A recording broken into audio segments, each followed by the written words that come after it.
The rain had a way of making everything quieter, softer, like it was trying to hush the memory of the accident. Though nothing could really silence that night. Mia sat on the edge of a rusted motel bed, hoodie pulled tight over her face, fingers twitching like they were still gripping the wheel. 17 years old, 3 states from home, and a hollow ache that reached deeper than her bruises. Outside, just beyond the chain-link fence, a pair of eyes watched her through the blur of rainfall. A German shepherd, mud-caked, lean, but unmistakable. She didn't see him yet, or maybe she refused to. The accident had taken her mom. Mia walked away with a few broken ribs, a fractured wrist, and a service dog. She hadn't looked in the eye since. Axel, that was his name, trained to sense her panic attacks, to nudge her back when the dark thoughts swirled. But that night, he hadn't barked, hadn't warned her. She blamed him. When she limped out of the hospital, she never called for him. She just left. Now, hundreds of miles later, he was still following, quiet, distant, digging near the same spot in the patch of dirt behind the motel every night, always in the rain. She told herself it wasn't him, couldn't be. But every time she caught his eyes in the dark, that aching familiarity clawed at her chest. She smoked a cigarette with shaking hands, legs bouncing as she stared at the motel carpet like it held answers. She didn't cry, not anymore. But something about the way the dog stood in the rain, watching, waiting, made her chest hurt in a way nothing else did.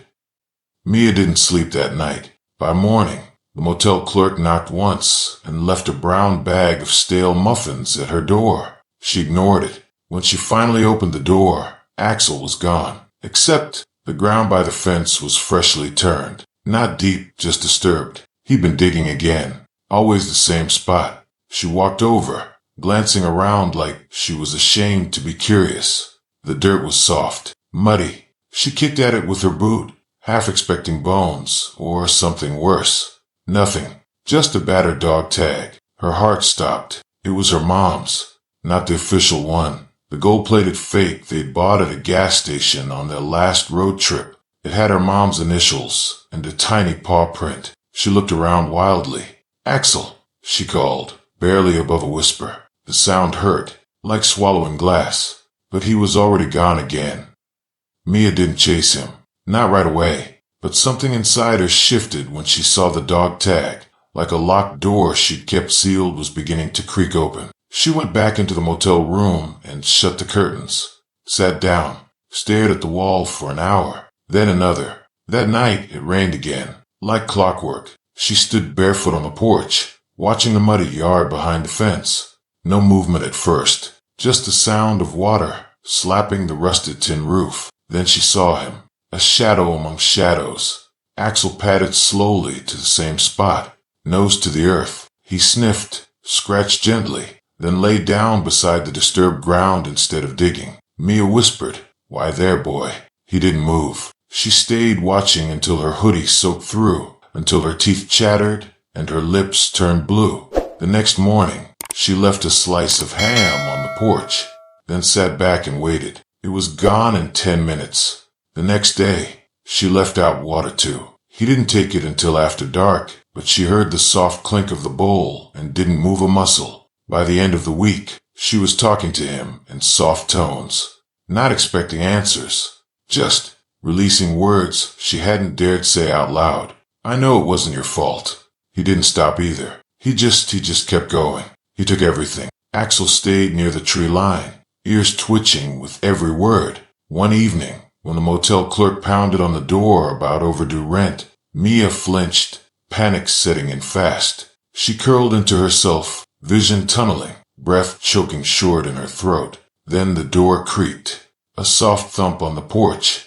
Axel. He stepped in slowly, silently, lay across her feet. Warmth. Wait. Steady breathing. Her lungs obeyed again. The panic melted into tears. She didn't tell him thank you. She just curled down beside him and let the silence hold them both. It was the first night in weeks that Mia actually slept. Not just closed her eyes, but truly drifted off. Her hand tangled gently in Axel's thick fur, his breathing a lullaby against the hum of the rain. She woke to silence. Not the good kind, a stillness that felt too still, the kind that follows something rather than precedes it. The motel door was open, and Axel was gone. Her heart jumped to her throat. She bolted out barefoot, calling his name, this time, not a whisper. Axel! Axel! The world felt suddenly enormous again, unsafe, exposed. She ran around the building, the gravel biting into her soles, panic rising in waves. That's when she saw the man, parked 2 lots down, cigarette glowing orange, door slightly ajar. Something in her gut screamed. She didn't recognize him, but Axel did. The shepherd stood between Mia and the man's car, hackles raised, unmoving, the kind of posture that said not one step closer. The man noticed. "That's your dog," he called out lazily. Mia froze. "He's mine. Looks like he thinks I'm trouble." Axel didn't growl. He didn't bark, but he stepped forward once, low and slow, a warning made of muscle and memory. Mia pulled out her phone, thumb hovering over 911. "You should go." The man raised his hands mockingly. "I was just a scan for directions." He got back in the car, the engine revving too hard, tires spraying gravel as he peeled out into the night. Mia stood shaking. Axel came to her side, and for the first time in months, she fell to her knees and hugged him, tight, desperate, grateful. "You knew, didn't you?" she whispered. "You were never just digging." That night, she sat beside him at the edge of the yard. She finally dug where he had been all this time, not with fear, but with understanding. And there, under wet roots and patient soil, was a small buried bundle, a folded photo of her mom, the one she thought she lost in the crash, and wrapped around it, her mother's necklace, the one Axel had pulled from the wreckage when no one was looking. He'd carried it all this way, dug every night just to keep it safe, just in case. Her breath caught, her eyes burned.